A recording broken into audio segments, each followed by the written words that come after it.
Good morning, everybody, and a happy Friday morning to you. I hope everybody's week went nice and smooth. I bet you can tell from the picture above what one of our bigger stories is today. I was shocked, but it may be true. And also, the Sussex squad has lost their mind. There's a lot in here. Let's just jump in, shall we? Let's go. All right, really quickly, another person who said my video wasn't in her feed. Let me just tell you, I have received some emails from a few people who have told me that they forgot. I mean, life goes on, and they didn't realize that I wasn't showing up in their feed. And then 3 months later, they're like, wait a minute, I haven't seen Sue Smith.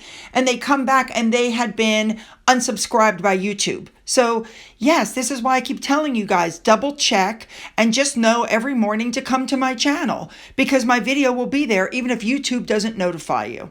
Okay, we have a lot. Let's go. We're going to start off with King Charles. He remembered the plight of Christians facing persecution around the world as he attended an atmospheric candlelit Advent service at Westminster Abbey. The service, with a strong Orthodox Christian influence, along with Anglican and Catholic prayers, warned against religious discrimination with a message from the king he wrote himself that was put into the service, where he supported those in areas where it is not easy to live out one's faith. He even hailed, quote, the light, hope, and above all, the peace of the season. Now, this service was conducted by the Dean of Westminster, Dr. David Hoyle, and they brought together a range of representatives of Christian denominations, including the Anglican Archbishop of Jerusalem and the Middle East. It was a meditative service, which marked the approaching of Christmas, and it was unorthodox and orthodox in a lot of ways because there was a range of religious robes and a rich mixture of different languages and musical styles. The sermon itself was given by Cardinal Timothy Radcliffe, who is a senior Catholic clergyman. He spoke of the importance of rejecting intolerance and massive persecution of Christians in so many places. He remembered the death of Bishop in Algeria, Pierre Claver, who was killed by Islamic extremists, by the way, in 1996, and who was later mourned by Christians and Muslims. The cardinal pointed out that pointless violence has flowered into friendship. The congregation also heard the testimony of a Ripkwa Nevash, who spoke of the pressure on Christians in present-day Pakistan, saying churches are being burned and Christians have faced discrimination because of their religion. This person who spoke said she was relieved to be in the UK where she could openly be Christian. It's being reported that King Charles has a really great interest in Orthodox Christianity. And there was a hymn sung in a Coptic language by the Coptic Orthodox Diocesan Choir, and a carol was sung by the choir of the Syriac Orthodox Church. There was also a 14th century carol and prayers sung in Latin. That's very interesting.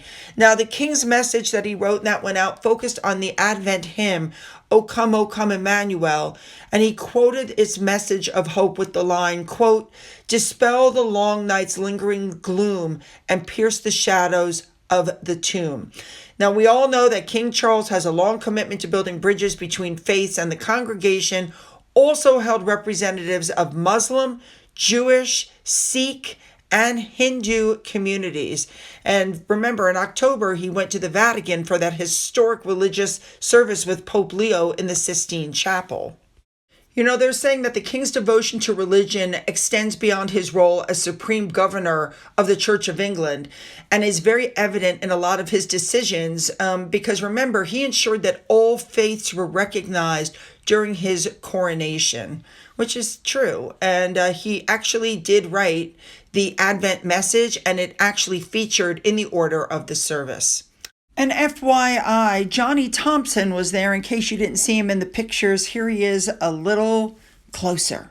All right, let's move on. All right, let's move on to an investiture, Adjoa Andoh. In case you guys forgot, during the king's coronation, she looked up and goes, quote, we have gone from the rich diversity of the Westminster Abbey to a terribly white balcony. I'm very struck by that. And I'm looking at these younger generations and thinking, what are the nuances that they will inhabit as they grow up? Of course, she later came back because of the backlash and goes, the coronation was marvelous and she didn't mean to upset anybody. Well, apparently she doesn't care about the very white royals if she's getting an award from them. Like you just can't make this stuff up. Now, another person who was invested was Robert Daltrey, patron of the Teenage Cancer Trust. He was made a Knight Bachelor by Prince William for services to charity and music. This is the 34th investiture of this year. Now let's move on. The royal family put up a really nice statement. Let me read it to you. As the 16 days of activism against gender-based violence comes to a close on Human Rights Day, we reflect on the Duchess of Edinburgh's ongoing work to support women and girls affected by conflict around the world. Her Royal Highness champions the Women, Peace and Security agenda and the Preventing Sexual Violence in Conflict initiative, working to ensure women are at the center of conflict resolution and peace processes, and emphasizing the importance of a survivor-centered response. Since 2019, the Duchess has traveled globally to meet women peace builders and survivors of conflict-related sexual violence, including visits to the Dominican Republic of the Congo, 2025, Chad, 2024, Kosovo, Lebanon, 2019, Southern Sudan, and Sierra Leone. Throughout this work, she continues to raise awareness, champion progress, challenge taboos, and draw attention to the voices of those denied their fundamental rights. That made me very happy to see that she's getting attention. Let's move on now to Princess Anne, accompanied by her husband, Sir Tim Lawrence, the Princess Royal as Commandant-in-Chief of the First Aid Nursing Yeomanry, which, by the way, is Princess Royal's volunteer corps. She arrived at the Guards Chapel to attend a carol concert. I can't help but notice this guy in this fabulous uniform had his hand up. At first I didn't think he was real until everybody walked in and he put his arm down. Now, the band of the Royal Yeomanry went ahead and provided all the music during this annual Christmas concert. Now, on a different day, as patron of the English-speaking Union of the Commonwealth, the Princess Royal arrived at Dartmouth House to attend the patrons' dinner. I have to tell you, she gets out of that car and that gown is really something. I would love to see some pictures of it. Hopefully somebody else will post them.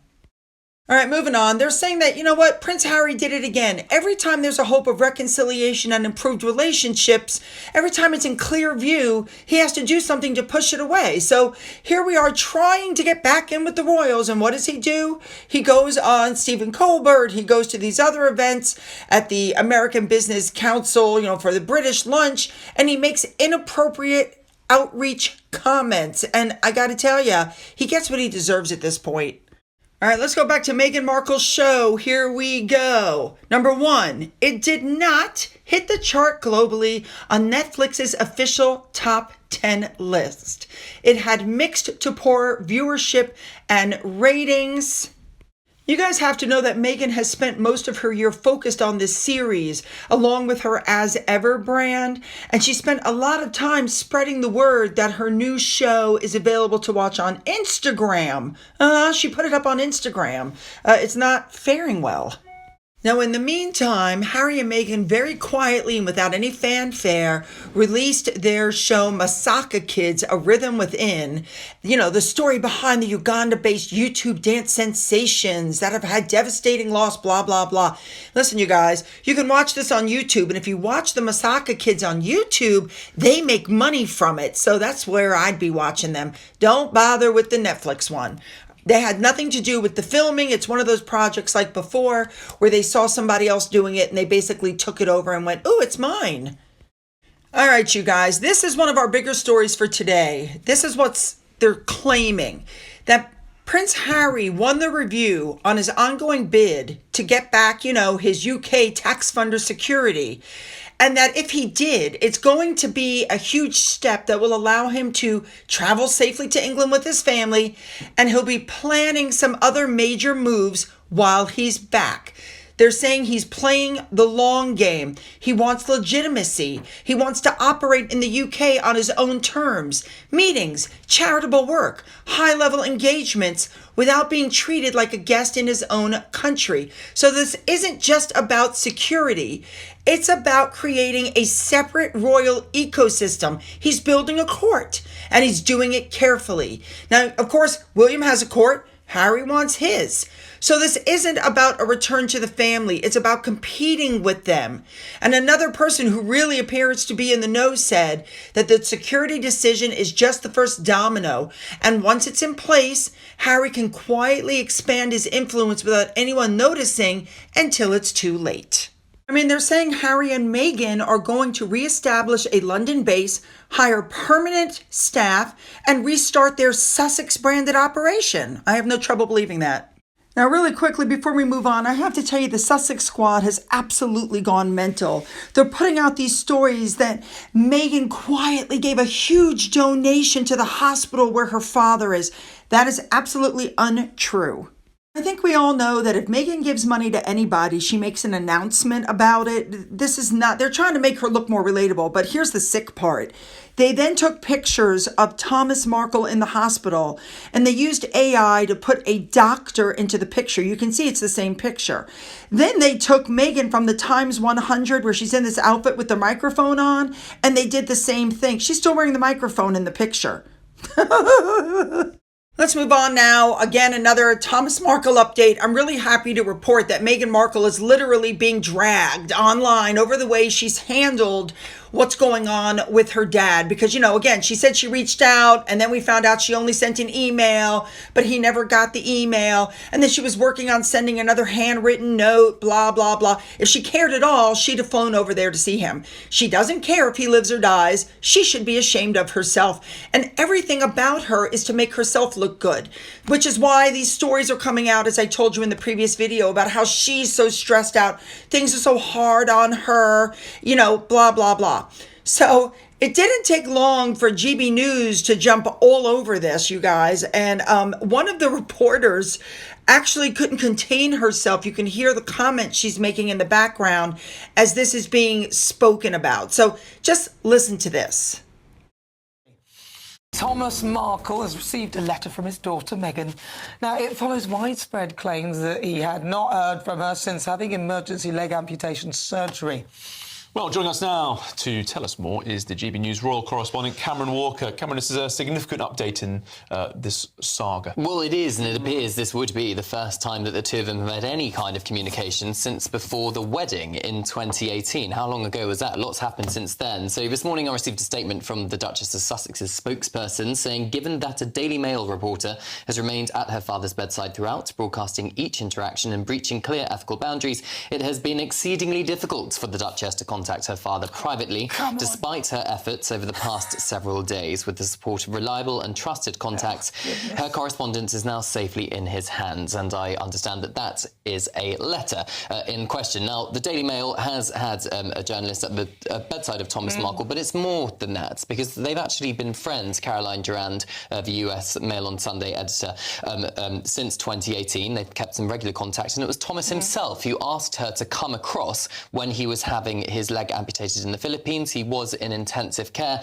The Daily Mail has actually given us a statement saying it is entirely untrue that each interaction has been broadcast, and that the suggestion that Caroline has breached ethical boundaries is demonstrably false and vehemently denied. So it's a really tricky situation, because at the heart of this is a daughter and a father who have been estranged from each other. There is a journalist in the middle. Some of that information, with Thomas's permission, I hasten to add, has been put into that newspaper. We'll have to wait and see if there'll be an actual face-to-face meeting. Now, she's accusing somebody else of ethical breaches. Really? Do we really want to talk about all the staff departures due to bullying, harassment, and misogyny by Meghan Markle? Do we really want to talk about the toxic dynamics and disagreements over their supposed charity's direction, not to mention the missing money? Let's talk about that letter to her father. She was accused by critics of facilitating its release through her father's camp for strategic reasons. This woman has a lot of nerve. What Meghan was upset about was she asked the Daily Mail, the very newspaper that she and Harry are currently suing, to give her information, and they refused. However, as soon as Thomas Markle gave consent for his contact details, the name of his hospital, his room number, blah, blah, blah, to be provided, Caroline shared them with Meghan's camp. So there you go. Tell me, does anybody think it was an ethical breach of Meghan Markle to release private text messages to her husband and then to have him put them in the spare? Would you consider that an ethical breach? Because I do. Who believes that it was an ethical breach to go on Oprah Winfrey and tell what has now been proven to be 17 verified lies about your husband's family and your own? What do you guys think of Meghan's personal ethics? Because since she stepped back from her royal duties, Harry and Meghan have lost between 20 and 25 staff members, including chiefs of staff, publicists, and other key personnel. That doesn't even include nannies, cooks, maids, probably more than that than we're aware of. How much ethics do you think Meghan Markle had when she gave an interview to Alison P. Davis?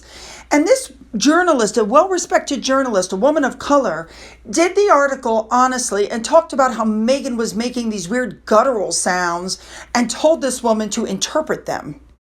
And when the article came out, rumor was Meghan was so upset that she called and had the journalist placed on unpaid leave. In other words, ladies and gentlemen, she had the woman fired. So how ethical do you think that is? The person that I think had ethics was this person who then tweeted how unfair it was what happened to Miss Davis. So it's really hard to listen to her yak on about ethics when it's pretty obvious she has none of her own. All right, let's move into our last thing. All right, I was a little shocked by this, but yet not. Okay, a GoFundMe has been put up for Thomas Markle to help pay with his medical bills. A whole story has been listed along with some pictures. They do say they're not going to release certain information. It's a whole thing that they've put up. You can stop the screen and read it for yourself, and they do a good job of explaining what exactly is going on and what the money is going for. Here's the part that kind of gets me. You would think that this would be done by Samantha Markle or Thomas Markle Jr. or even Thomas Markle Sr. But you have to know, who is this person doing it? Because I don't recognize this person at all. Who is that? And why is she doing a GoFundMe? And are the Markles aware of this GoFundMe? Because it's pretty obvious at this point that Meghan Markle is not going to help her father with any medical bills or anything that he needs at this point. Ooh, I want your comments about the ethics thing. I definitely want your comments on that one. Don't forget to hit the like and the subscribe button and the bell for all notifications. Then go down into the description box where you'll find the link to our Twitter, Gettr, Rumble, email, a link to my second channel, a link to my father's book, which is still up for sale on Amazon, and a link to my Amazon wish list, as well as a physical address. For those of you who have donated to my coffee fund, thank you so much. And as always, you guys, have a great day.